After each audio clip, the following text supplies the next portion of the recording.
The text came 3 months before Hannah's wedding. My sister. My younger sister by 2 years, who'd always been the golden child, who'd always done everything right. And I was Marcus, the family disappointment who'd dropped out of law school after 1 semester. Marcus, I need to talk to you about the wedding, the text began. Professional. Clinical. Like she was firing an employee she'd never actually met. I was sitting in my chambers at the Ninth Circuit Court of Appeals, reviewing briefs for oral arguments scheduled the following week. The mahogany desk, the leather chair, the view of downtown San Francisco. None of it registered. I just stared at my phone. James's family is, well, they're important. His father is Judge Theodore Whitmore. Federal District Court. His mother sits on the boards of the Symphony and the Children's Hospital. This wedding is a significant social event. I could see where this was going. I'd seen it coming for years. I know this is difficult, but I think it's best if you don't attend. Mom and Dad agree. We can't risk you saying something inappropriate or, I don't know, showing up in one of those thrift store suits you wear. James's family is already concerned about our family's background. Our background. We grew up middle class in Sacramento. Dad was an accountant. Mom was a teacher. We weren't wealthy, but we weren't poor. We were comfortable. Normal. But Hannah had always wanted more. She'd gone to Stanford on scholarship, graduated summa cum laude, landed a position at a prestigious law firm in San Francisco. She'd clawed her way into rooms I'd never thought she'd reach. And she'd met James Whitmore III, associate at another firm, son of a federal judge, heir to old San Francisco money. I typed back, "Congratulations on your engagement. I understand. I hope you have a beautiful day." 3 minutes later, Mom called. "Marcus, honey, you know we love you." "I know, Mom. It's just, this is Hannah's day. And James's family. They're very traditional. Very particular. Hannah's worked so hard to fit in with them. We can't have anything jeopardize that." "I understand. Do you? Because I need you to really understand. Judge Whitmore is one of the most respected federal judges in California. His wife, Catherine, is from one of the oldest families in the state. Their circles are, well, they're not used to people who..." She trailed off. "Who dropped out of law school." I finished. "Marcus, you know that's not what I meant." But it was exactly what she meant. It had been 12 years since I'd left Stanford Law after 1 semester. 12 years of being the family embarrassment. The one who'd had a full ride to one of the best law schools in the country and threw it all away. They didn't know why I'd left. I'd never told them. "Hannah asked me to explain the situation," Mom continued. "She doesn't want drama at her wedding. And frankly, neither do your father and I. We've worked very hard to make a good impression on the Whitmore family. We can't have you there in some cheap suit talking about your freelance work or whatever it is you do." Freelance work. That's what I'd told them. Vague consulting. Document review. Research projects. They'd never asked for details. They'd never wanted to know. It was easier for them to believe I was scraping by, barely making ends meet in some tiny apartment in Oakland. "I won't come," I said quietly. "Tell Hannah I understand." "You're such a good brother," Mom said, relief flooding her voice. "This means so much to Hannah. And who knows? Maybe being around James's family will open some doors for your father and me. Judge Whitmore has connections everywhere." After she hung up, I sat in my chambers for a long time. Through the windows I could see the city spreading out below. The financial district, the bay, the Golden Gate Bridge in the distance. My clerk, Jennifer, knocked softly on the door. "Judge Rivera? The Hawthorne brief is ready for your review."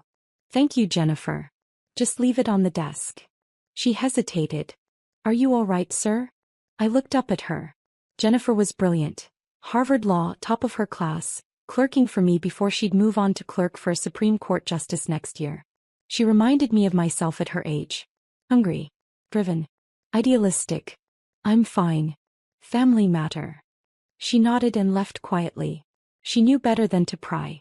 I'd been appointed to the Ninth Circuit Court of Appeals 3 years ago at 42, one of the youngest appellate judges in the country. Before that, I'd spent 10 years as a federal prosecutor, building cases against white-collar criminals, corrupt officials, organized crime figures. I'd won 98% of my cases. I'd been profiled in legal journals. The Attorney General had personally called to congratulate me on my appointment. And my family had no idea. When I dropped out of Stanford Law after one semester, I hadn't actually dropped out. I'd transferred to Harvard on a full scholarship. I'd graduated top of my class 3 years later, turned down offers from every major firm in New York and D.C., and joined the U.S. Attorney's Office in San Francisco. I'd spent those years building a reputation, building a career, building a life, and I'd let my family believe I was a failure. But at first it was protection. That one semester at Stanford had taught me something crucial. My family couldn't handle my success. When I'd been accepted to Stanford Law with a full scholarship, Dad had immediately started planning how I'd help him with his taxes, how I'd review his business contracts, how I'd get him connected with important clients. Mom had started introducing me as my son the lawyer before I'd even started classes. Hannah, still an undergrad at the time, had become cold and competitive, suddenly worried that I'd overshadow her achievements. So when I transferred to Harvard, I simply didn't tell them. I let them believe I'd quit, that I was working odd jobs, that I was the family disappointment. And then it became something else.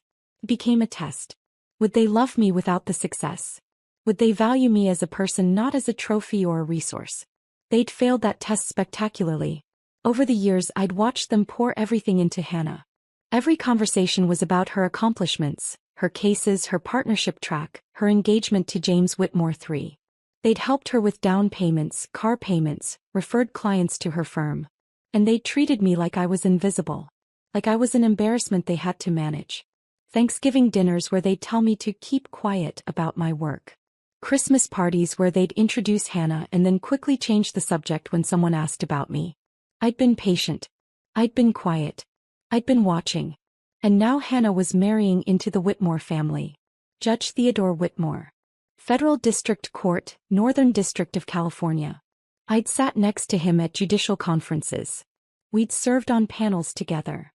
He'd written me a personal recommendation letter when I'd been nominated for the Ninth Circuit. He'd called me the finest legal mind of my generation. He had no idea I was Hannah Rivera's brother. Why would he?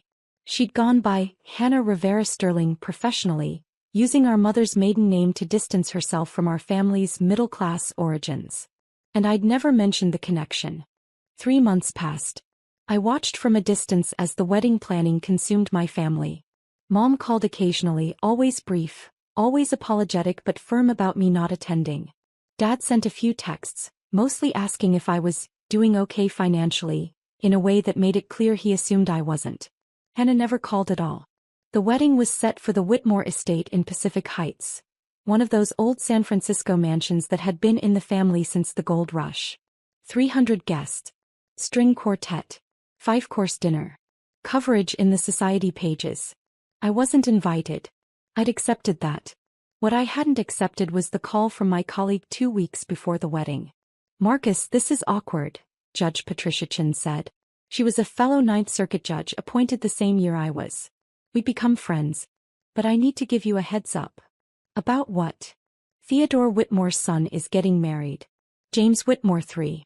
Big society wedding. Theodore's been talking about it at conferences. Apparently his future daughter-in-law is from a respectable middle-class family, his words, and he's pleased that his son is marrying someone with traditional values." My stomach tightened. "Patricia, what does this have to do with me?" "Theodore invited me to the wedding. Invited half the federal judiciary, actually. It's apparently the social event of the season. And Marcus." She paused. "The bride's name is Hannah Rivera Sterling. Is that your sister?" I closed my eyes.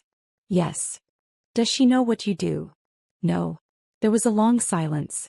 "Marcus, this is going to come out. Every federal judge in Northern California will be at this wedding. You're one of the most respected jurists on the Ninth Circuit. People know you. Your picture was in the Chronicle last month when you wrote that opinion on environmental law. My family doesn't read the legal sections of newspapers. Your sister works at Morrison and Fisher. They're going to have partners there. Partners who've argued before you. Marcus, someone's going to recognize you." "I'm not going to the wedding, Patricia. I wasn't invited." Another pause. "You weren't invited to your own sister's wedding?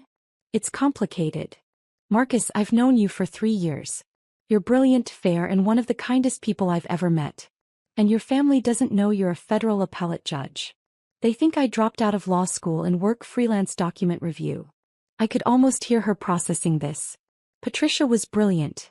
Stanford Law, clerk for Justice Ginsburg, 15 years as a civil rights attorney before her appointment. She'd seen a lot in her career.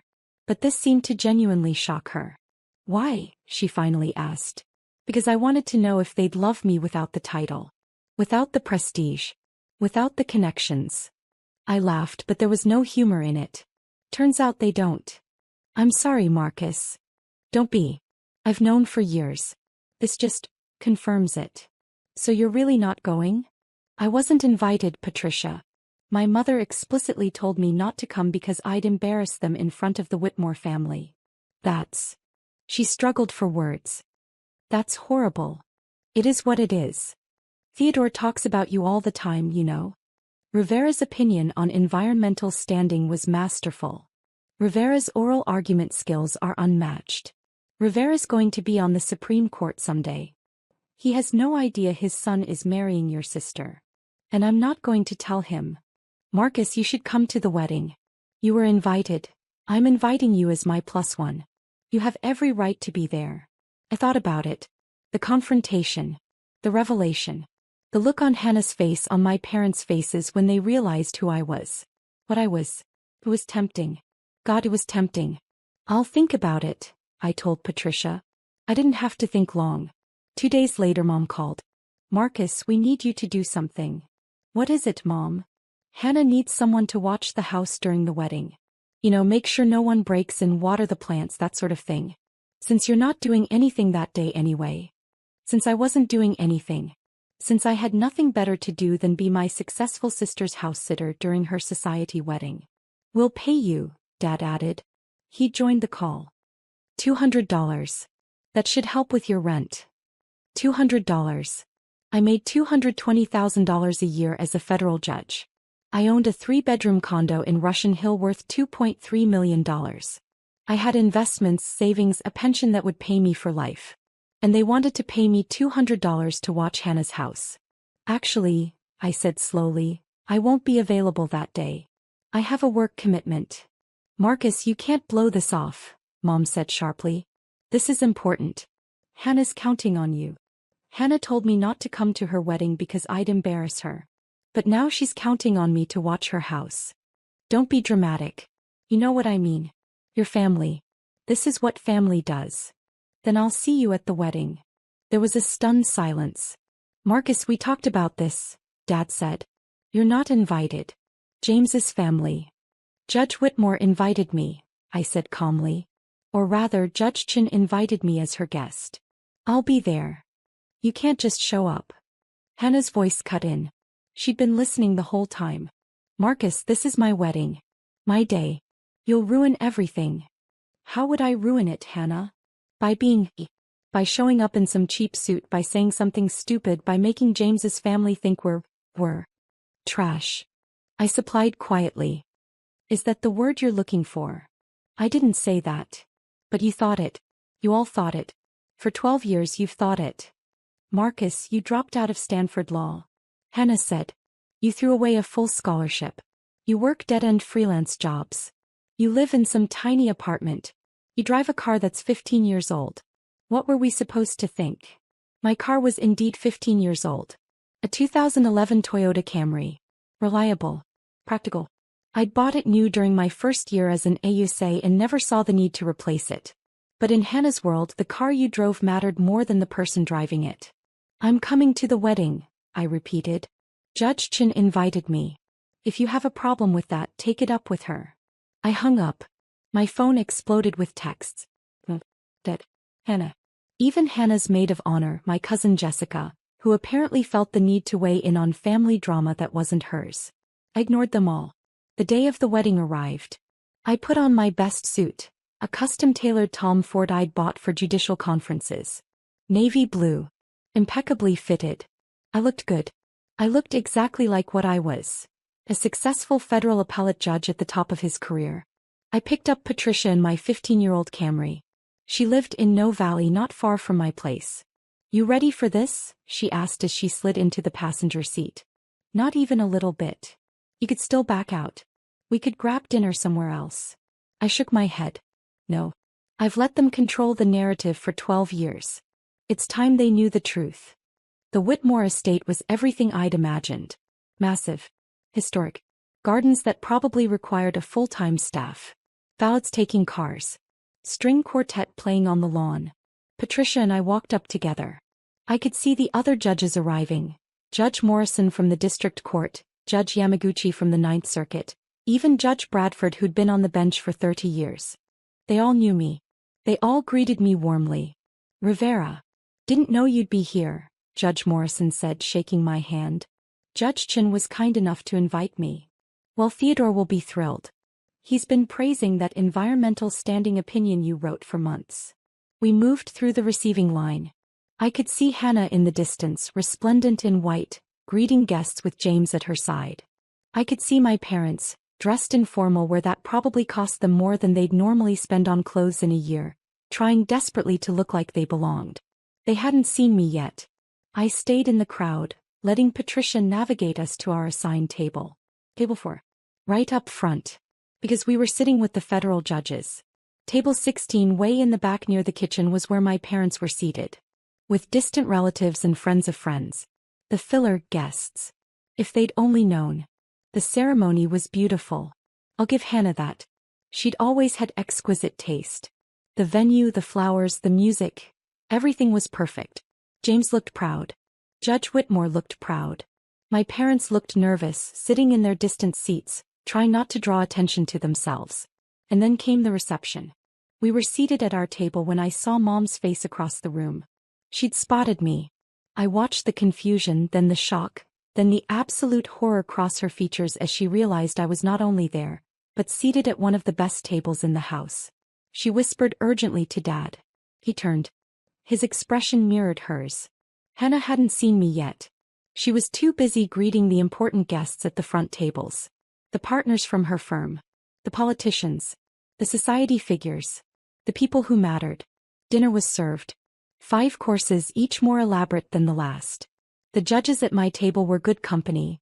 We talked about recent cases, upcoming arguments, changes in federal procedure. Rivera, your dissent in the Martinez case was masterful, Judge Yamaguchi said. Scalia-level precision. Thank you, Judge. Though I wish it had been the majority opinion. Give it time. Your reasoning will win out. It always does. I saw Hannah's head turn. She'd heard my name. She was scanning the room trying to locate me. Our eyes met across the reception hall.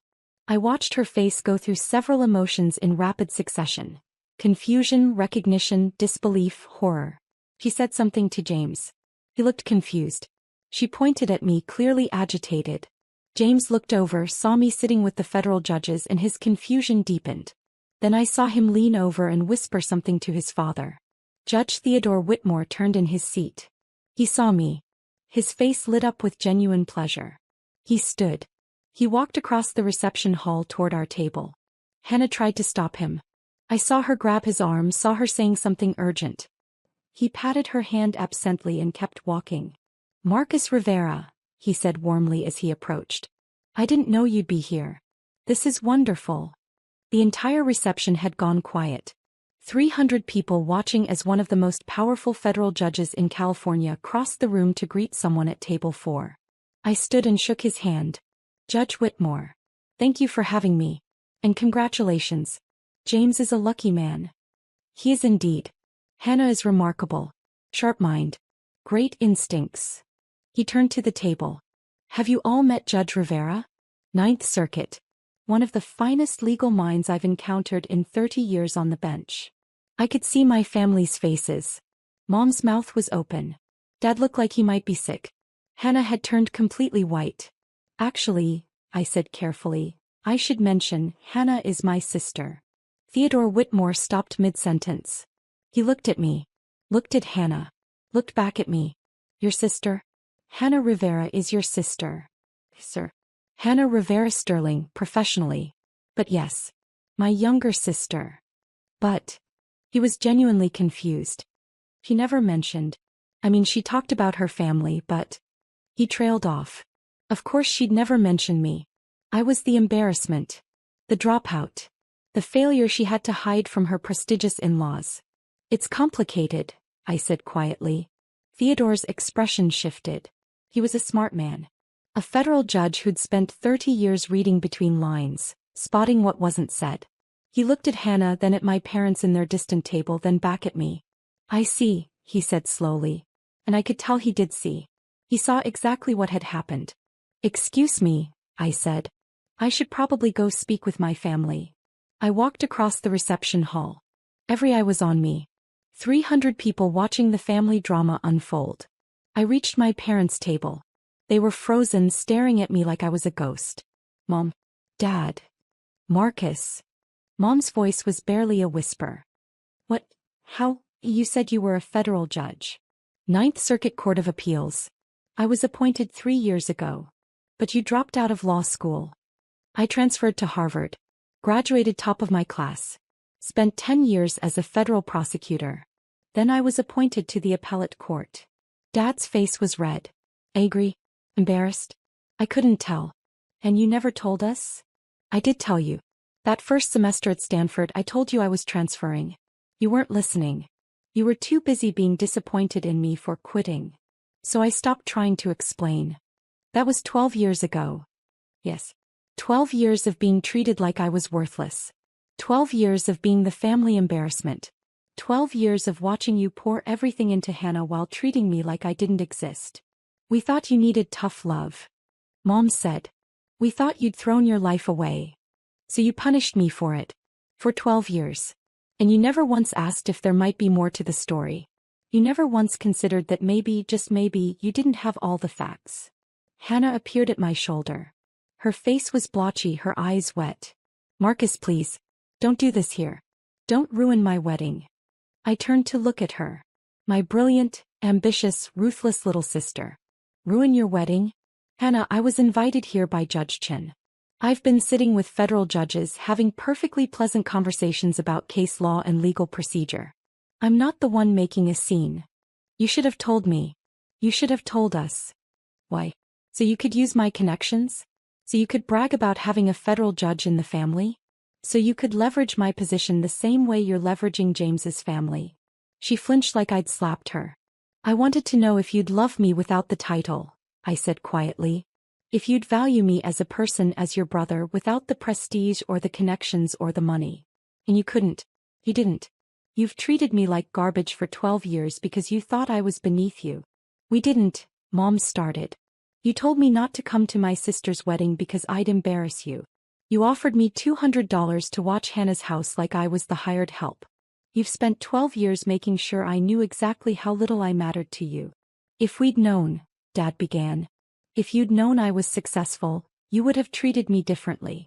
I understand that. But don't you see? That's exactly the problem. Your love, your respect, your attention, it's all conditional. It's all based on what I can do for you, what status I can bring to the family, what doors I can open. Theodore Whitmore had followed me. He stood a few feet away watching. His face was grave. James, he called to his son. Come here, please. James hurried over, confused and worried. Son, did you know Hannah's brother was Judge Marcus Rivera? Ninth Circuit Court of Appeals. James shook his head. She said her brother dropped out of law school. That he did freelance work. She seemed embarrassed to talk about him. Theodore nodded slowly. I see. He turned to Hannah. You were embarrassed by your brother? By one of the most respected federal appellate judges in the country? By a man I've personally called one of the finest legal minds of his generation. Hannah couldn't speak. She just stood there, tears running down her face. Judge Whitmore, I said quietly, this is between me and my family. I apologize for disrupting your son's wedding. Marcus, may I call you Marcus? Judge Rivera seems too formal for family occasions. I nodded. Marcus, you've disrupted nothing. You were invited here by Judge Chen. You've been a perfect guest. Your family, however. He looked at my parents, at Hannah. Your family has some explaining to do. He gestured to one of the staff. Please escort Mr. and Mrs. Rivera and their daughter to the library. I think we need to have a conversation. Theodore, we don't need to, Hannah started. We do, he said firmly. James's wedding day or not, we absolutely do need to have this conversation. Because the woman my son is marrying just told me that her brother, a federal appellate judge, dropped out of law school, and was too much of an embarrassment to invite to her wedding. We moved to the library. Theodore. His wife Catherine. James. Hannah. My parents. Me. Patricia had followed at a discreet distance, positioned to intervene if needed. Theodore closed the doors. Someone explain this to me. Because right now, it looks like Hannah deliberately misrepresented her family situation to my son. And that's a problem. I didn't lie. Hannah protested. I thought Marcus had dropped out. I thought he was. You thought wrong, I said. Because you never asked. None of you ever asked what actually happened. You let us believe, Mom started. I told you I was transferring. You chose not to believe me. You chose to see what you wanted to see. The disappointing son who'd thrown his life away. It fit your narrative better. It made Hannah look better by comparison. So you went with it. Catherine Whitmore spoke for the first time. Her voice was cold. Are you telling me that you've been treating your son, a federal appellate judge, like a failure for over a decade? Mom couldn't meet her eyes. And you, Catherine turned to Hannah, you were so embarrassed by your brother that you told my son he'd dropped out of law school? That he wasn't suitable to attend your wedding? Mrs. Whitmore, Hannah's voice broke. I didn't know. I really didn't know. Did you ask? Catherine's question was sharp. Did you ever, in 12 years, ask your brother what he was actually doing? Silence. I didn't think so. Catherine looked at her husband. Theodore, I think we need to reassess some things. Theodore nodded. He looked tired. Disappointed. James, I think you and Hannah need to have a serious conversation about honesty and family values. James looked shell-shocked. Dad, Not now, son. But soon. These are not the values we raised you with. And they're not the values I expect in my daughter-in-law. He turned to me. Marcus, I owe you an apology. I've sat next to you at conferences. I've praised your work. I've considered you a friend and colleague. And I had no idea you were being treated this way by your own family. You didn't need to know, Judge Whitmore. This isn't your problem. It became my problem when my son married into this family. And it's my problem now because I have a great deal of respect for you, and I'm genuinely angry on your behalf. He looked at my parents. You should be ashamed of yourselves. Dad found his voice. We made a mistake. We see that now. But Marcus, you have to understand. I understand perfectly. You're upset because you just found out I could have opened doors for you. You're upset because you just realized how useful I could have been. You're not upset because you hurt me. You're upset because you missed out on 12 years of connections. The truth of it hung in the air like smoke. Marcus, Mom said desperately, we love you. We've always loved you. No, you haven't. You've loved the idea of me. You loved me when you thought I was going to be a successful lawyer you could brag about. And then when that didn't happen, or when you thought it didn't happen, you discarded me. You loved Hannah because she was everything you wanted in a child. Successful. Connected. Upwardly mobile. I was just the reminder of failure. That's not fair, Hannah started. Fair? You told me not to come to your wedding, Hannah. You told me I'd embarrass you. You offered to pay me $200 to watch your house because you thought I was poor and desperate. And now you're upset because it turns out I'm more successful than you are. She flinched.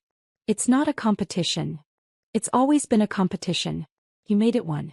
Every family dinner, every holiday, every conversation, you made sure everyone knew how well you were doing and how poorly I was doing.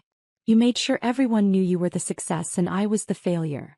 Theodore cleared his throat. I think this is a conversation you all need to have privately.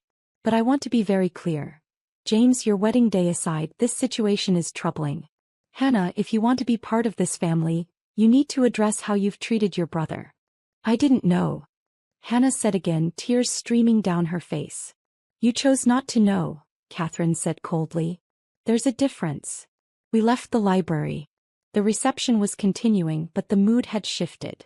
Everyone knew something had happened. The judges at my table looked at me with sympathy. The other guests were whispering.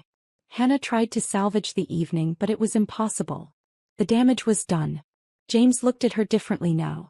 Theodore and Catherine kept their distance. And my parents sat at their back table stunned and silent. I found Patricia. I think it's time to go. You sure? We haven't had cake yet. I'm sure. As we walked out, Theodore caught up with us. Marcus, wait. I turned. I meant what I said in there. I have tremendous respect for you.